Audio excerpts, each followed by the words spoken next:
Bukan semua manusia, bukan semua manusia, tapi orang-orang yang ibadah itu abdul ibadi, man syaa min ibadihi, min ibadihi. Jadi al-ibad, hamba sahaya itu bagian dari manusia, karena tidak semua manusia adalah bisa beribadah. Nah, yang min ibadihi sebagian dari hamba-hambanya gitu. Jadi sebagian min litabid, minnya min litabid artinya sebagian. Jadi tidak semua yang ibadah gitu. Tidak semua yang ibadah. Orang yang beribadah disebut dengan Abdullah, hamba Allah, itu adalah sebagian dari manusia. Nah, sekarang sebagian dari orang yang ahli ibadah. Berarti tidak semua yang ibadah. Bil maksari hikmiyati, bil maksari anu ngabogaan dasar al hikmiyah karena keilmuan. Jadi ayat zaman ibadah itu pakai dasar ilmu gitu. Ibadahnya hanya turut betul, tiada pakai dasar ilmu. Salat sih salat, tapi itu pakai ilmu salat. Ngaji sih ngaji, tapi itu pakai ilmu. Puasa, tapi itu pakai ilmu. Itu berarti tidak bil maksari hikmiyah, tidak memiliki satu dasar hukum ilmu. Berarti kita sekarang sedang mengejar kepada hal ini ya. Kita ingin menjadi hamba Allah yang memiliki dasar ilmu. Akan lain sholat 2 rakaat yang pakai dasar ilmu dengan sholat yang lebih dari 2 rakaat tapi tidak pakai dasar ilmu. Orang yang bersedekah saja, bersedekah mungkin hanya 1.000 rupiah dibanding dengan sedekah 100.000 rupiah. Yang 1.000 rupiah berdasarkan ilmu, yang 100.000 bukan karena dasar ilmu, itu kan beda. Akan beda. Semua pengabdian bahkan beda. Di masa hikmiyah dengan orang yang tidak bermaksa hidupnya. Makanya min ibadihi sebagian hambanya. Ya jangankan dikatakan sebagian hamba yang jauh ya. Yang seusia kalian sekarang remaja yang cukup tenaganya kuat. Itu kan tidak semuanya ngaji. Tidak semuanya ngaji. Itu berarti sudah min ibadihi di sini. Itu sudah mana min ibadihi. Sebagian hamba. Ini sudah sebagian dari hamba. Kalian saja sebagian hamba. Nah kemudian nanti kita di masanya, apakah kita sudah pakai dasar ilmu atau tidak? Orang ngomong tidak pakai dasar ilmu. Orang bekerja tidak pakai dasar ilmu. Orang punya bersedekah dia pakai dasar ilmu. Ya sudah semuanya itu akan mubah. Makanya di sini disebutkan alladzi khassa, yang dikhususkan man syaa kepada orang yang ditakdirkan Allah, dikuasakan oleh Allah min ibadihi bi maqsadil hikmiyah. Ya, maka kita berharap menjadi orang yang ditakdirkan Allah ya, untuk menjadi orang yang berilmu. Habis mau apa sih? Fisik semuanya akan rusak. Jangankan rusak nanti setelah mati, masih hidup juga akan ada yang rusak. Nanti yang akan kekal adalah amalnya. Amalnya lagi maksaril hikmiyah. Jadi pengabdian kita, penghambaan kita kepada Allah Subhanahu wa taala. Wa asyhadu anna Muhammadan abduhu wa rasuluh. Wa asyhadu jeung kaula nyaksian. Kaula nyaksian ini juga sama. Ada mana syahadat, ada mana musyahadah, ada makna syuhud. Sama. ketika ihsan, nah di sini bagi Rasul bukan ihsan bagi Rasul, tapi kepada sampai musyahadah, tidak sampai kepada syukur. Syukur itu dikhususkan kepada Allah. Syukur itu, karena tadi juga ka'annaka tarahu. Nah, hukumnya hanya Allah, tidak kepada Nabi. Nah, sedangkan kita syahadat kepada Rasul, kemudian musyahadah juga, kita beriman, yakin adalah Rasul sebagai utusan Allah Subhanahu wa ta'ala. Utusan itu untuk membawa umat, ya, untuk membawa hidayah. Karena apa yang diturunkan oleh Allah kemudian kena kepada semua manusia, itu disebut dengan utusan. Termasuk wabah penyakit COVID-19 ini, itu utusan dari Allah. Utusan dari Allah. Untuk apa? Ya untuk mungkin bisa jadi adab, gitu. Bisa jadi ujian. Bagi orang kafir disebut adab, bagi orang mukmin disebut ujian. Itu utusan dari Allah. Lama arsalna ilan nasi mangsa nakaula ngutus kajama-jama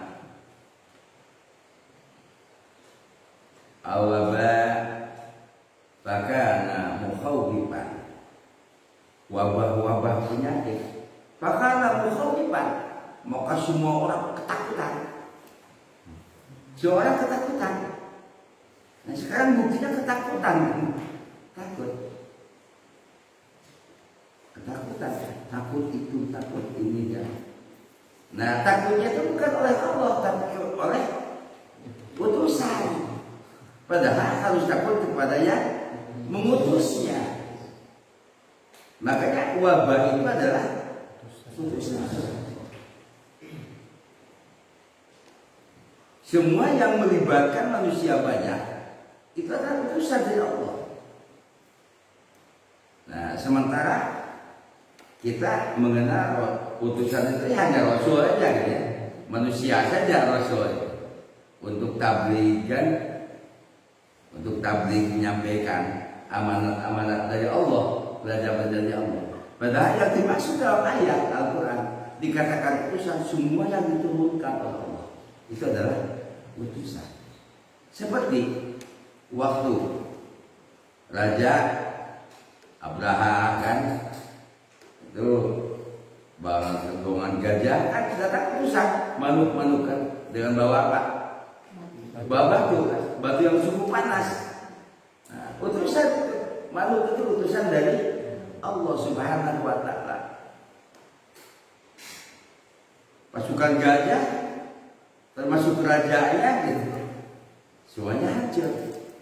Oleh siapa? Utusan Allah. Allah mengutusnya. Allah mengutus dengan angin. Maka tidak ada lagi sebetulnya, kalau memang lebih ingat di sini adalah harus lebih dekat kepada yang mengutusnya. Karena yang diutus itu bagaimana yang mengutusnya. Paham ya?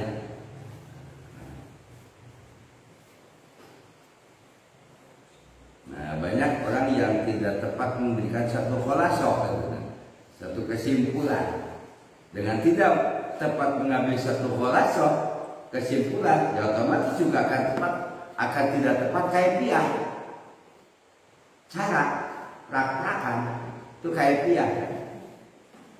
Kenapa? Mengambil kholasahnya salah gitu. Akibat mengambil kholasah, kesimpulannya salah, ya otomatis kaifiahnya pun akan salah lagi, beda lagi. Utusan. Nah, kalau Nabi utusannya untuk meluruskan akhlak, sehingga dikatakan waladzi arsala rasulahu bil huda wa dinil haq liyudhhirahu 'ala dini kullihi.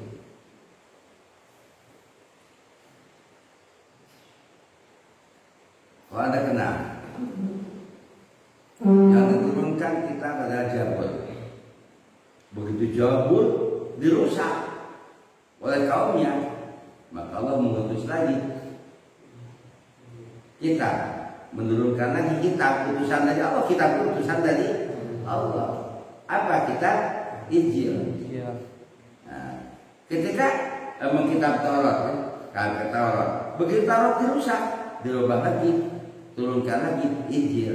Injil dirusak lagi, diturunkanlah Al-Quran. Al-Quran dijaga oleh Allah SWT. Siapa yang akan menjaga Al-Quran? Para ulama. Makanya sampai akhirat, akhir itu mesti akan ada ulama. Hanya jumlahnya saja antara sedikit dan banyak. Kita jangan takut jadi lumit ulama ini ulama tidak bisa. Kalau ulama otomatis tidak ada yang bisa menjaga Al-Quran.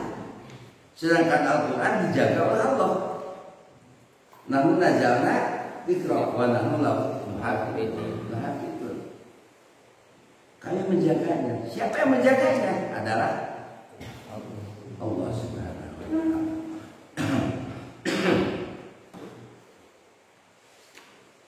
Al-Quran. Nah, Al-Quran lah yang meneruskan kitab-kitab Allah. Setelah dirusak kitab-kitab sebelumnya dari Jabur, kemudian Taurat, kemudian Injil dirusak, maka diturunkanlah Al-Quran.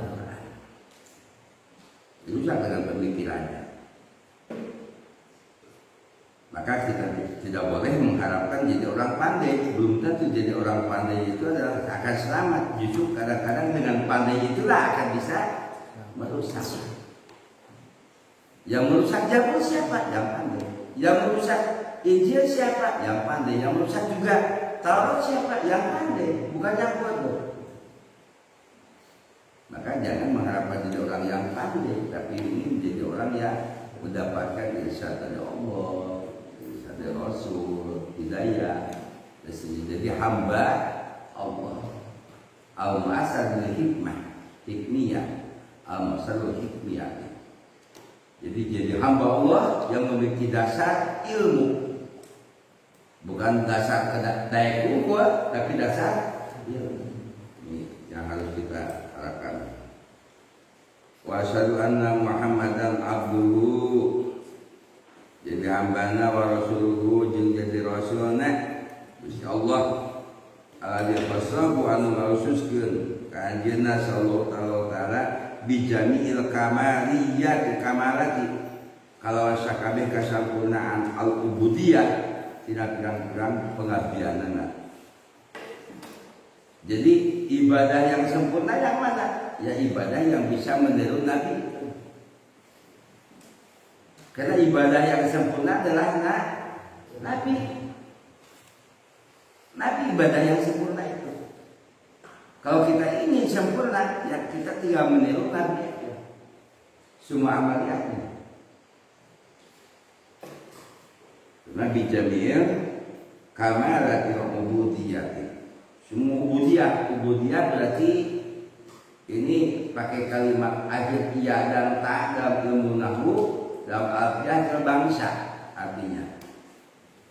Nah, berarti bangsa ibadah, bangsa pengabdian, bangsa manusia itu tidak ada yang sempurna kecuali Rasul seperti Nabi Muhammad Sallallahu Alaihi Wasallam.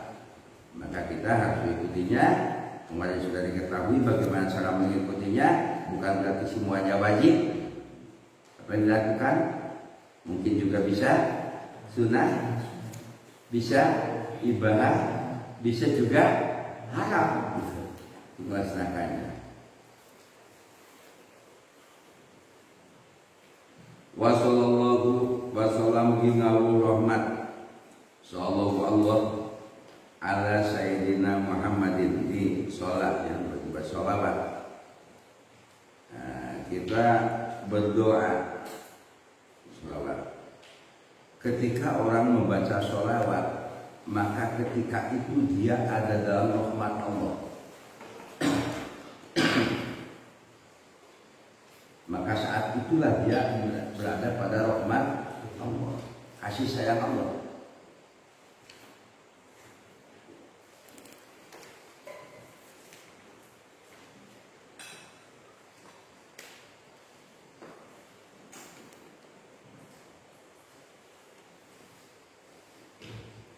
Jadi tidak ada orang yang membaca sholawat tidak disertai dengan rahmat Allah.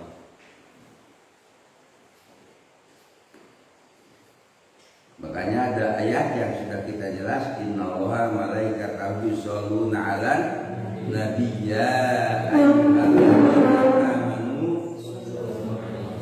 Nah, kita disuruh. Kita tafsirkan. Innallaha wa malaikatahu yusholluna 'alan nabi. Ini satu khabar kan? Berita. Ya ayyuhalladzina amanu shollu. Itu berarti himbauan. Kita disuruh. Kita disuruh oleh Allah. Nah, kapan membaca sholawatnya? Ya ayyuhalladzina amanu shollu alaihi wa sallimu. Berarti jelas ketika kita membaca sholawat itu beserta Allah dan malaikat. Innallaha malaikatahu yusholluna 'alan nabi. Ketika kita membaca sholawat, maka ketika itulah dia disertai Allah dan malaikat. Maka sholawat betul-betul sebagai doa yang cukup canggih, yang cukup hebat. Sholawat, jangan tidak ada sholawat.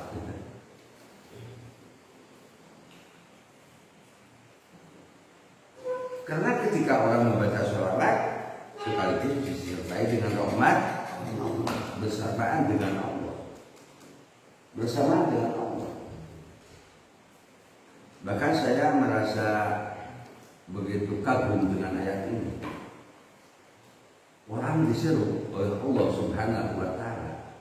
Kalimat sebelumnya Allah menjelaskan kondisi Allah, posisi Allah dan malaikatnya, dijelaskan posisinya. Mungkin kita mah membahasa ulang jadinya. Ayeuna urang ieu kedahar. Sok kada ieu. Berarti dahar mana? Benar. Henteu kieu sugan. Ayeuna geus dahar, kaula ge pek dahar kumarane. Itu berarti saya salah. Ya masuk kan dia. Ya ayyuhalladzina amanu shollu alaihi wa sallimu taslima. Digero diakeun berarti jaga bareng. Maka orang yang membaca sholawat jelas disertai Allah dan malaikat. Sehingga wajar satu tempat yang tidak dibacakan sholawat itu ada kalau kuburi, bagaikan kuburan. Bagaikan kuburan, tempat yang tidak dibacakan sholawat, sepi kuburan. Disebut juga ruhul maqamat. Sholawat itu ruhul maqamat, nyawanya tempat, nyawanya makom sholawat. Berarti kalau tidak dibacakan sholawat tidak bernyawa, mati, lumpuh. Sekarang seperti dunia sekarang lumpuh kan, lumpuh, perekonomian lumpuh dan sebagainya. Itu karena tidak ada kurang ruh. Maka coba ruhnya, ruhul maqamat. Siap apa ruhul maqamat? Sholawat. Kita berbanyak kali sholawat. Itu ruhul maqamat.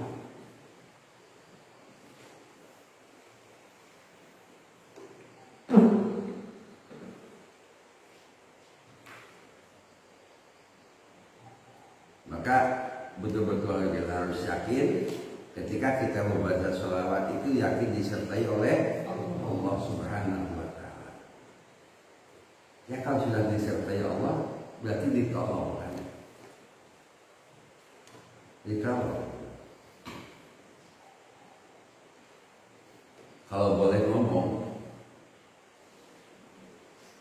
wayang bunganya irah ketika dimainkan oleh dalang. Ketika dimainkan oleh dalang. Ketika tidak dimainkan di mana ya? Dalam kotak. Di dalam kotak. Nah, ketika dimainkan oleh dalang, otomatis dia yang punya cerita. Yang ngomongnya siapa? Dalang. Tapi kita ceritaan siapa? Dalang. Cek umum. Cek si cekot. Padahal ngomong nama. Nah orang itu jasa si anu. Sebetulnya adalah Allah Subhanahu wa Ta'ala. Nah di sini ya. Makanya kita baca sallallahu mugi Allah mahu rahmat ala sayyidina Muhammadin ka Gusti urang sadaya kanjeng Nabi Muhammad.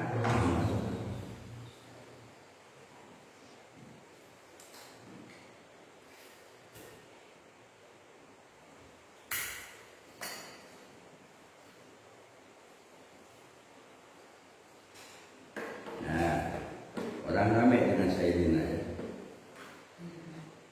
Karena Nabi juga mencontohkannya Allahumma sholli ala Muhammad, tidak Allahumma sholli ala Sayyidina Muhammad.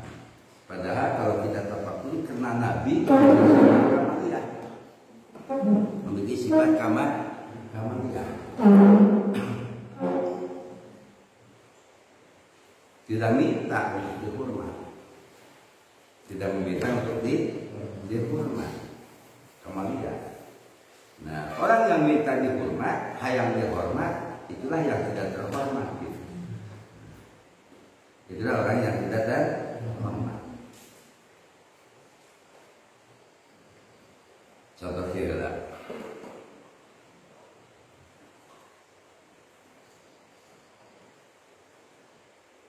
jama ngahormat jama anu salureun. Jama mikanyaah ka jama nu miskin. Mikanyaah ka jama nu miskin teh ceuk nu miskin atau cik saha?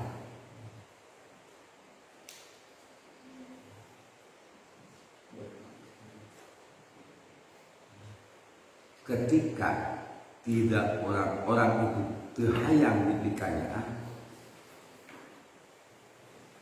itulah miskin anu kudu dipikanya. Tapi lamun anu miskin hayang dipikanya, itu lain kudu dipikanya. Sebab kewajiban pikir mikanya kajama miskin, kewajiban datang dari Allah, bukan datang dari orang miskin. Akhirnya kumaha kenyataan. Nu miskin komentar. Mika nya nganilai langsung deui.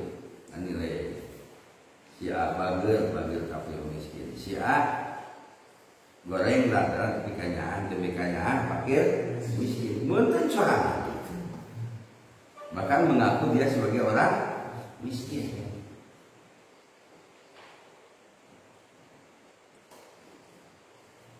Maka seperti orang menyampaikan,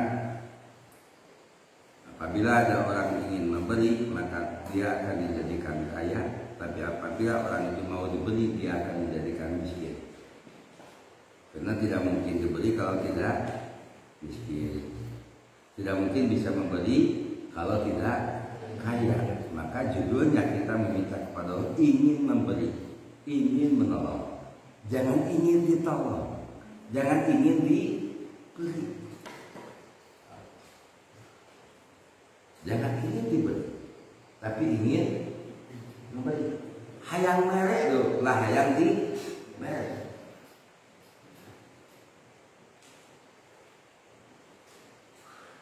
Lamun hayang merek, Allah merek benar. Menghayang di merek, Allah merek miskin. Menghayang di merek benar, menjadi miskin. Berarti kuduna hayang merek, ulah hayang di bere. Lowobana jelema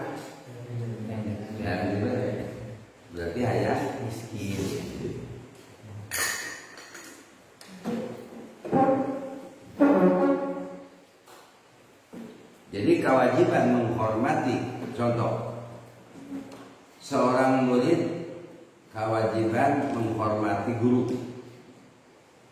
Eta kewajiban cek guru atau cek saha? Murid.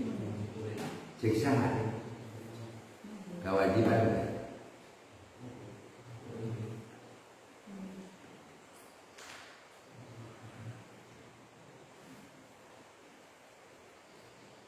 Kalau ulah guru ngomong lah, kudu menghormat siapa kan guru, kieu guru geus, eta jama bisa guru.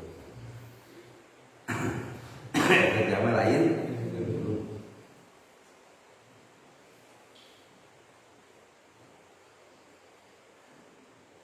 Kewajiban ngahormat guru itu sah, mengwajibkan Gusti Allah Subhanahu wa Ta'ala.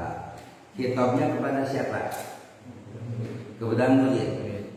Mengapa kepada murid? Untuk mendapatkan ilmu yang bermanfaat, yang barokah. Ayo datang itu, kita guru hargaan kemana teh. Nah, guys, itu lain dulu. Kudu di hargaan dan kewajiban ngahargaan lain di guru kewajiban ngahargaan. Tapi ti Gusti Allah kewajiban harga. Jangan datang dari lisan guru. Orang miskin kita ya kita miskin kudu ditulungan. Udah kita cuekan orang seperti itu. Berarti mewajibkan tuh. Kajama benar berarti ngawajibkan. Da kewajiban mikanya kajama miskin mati Gusti wa tidak kurbagan wa yatama wal masakin. Berikanlah kepada karib kerabat, orang yatim, orang fakir miskin. Itu datang dari Allah Subhanahu wa Ta'ala. Bukan datang dan bukan kewajiban datang dari orang miskin. Pokok macam bisa orang di bare WA, bagus di bare mamua. Di menang wajib kayak gitu, kamu yang dengan kamu mau gitu. Nah, udah bilang ini. Dari maka betul-betul bahwa banyak orang pada saat ini sudah tidak berdasarkan ilmu. Kita juga jangan sampai merasa takut. Orang yang tidak dengan dasar ilmu. Wa Sayyidina Muhammad alladzi mala Allahu anu bisminuhan Allah Ta'ala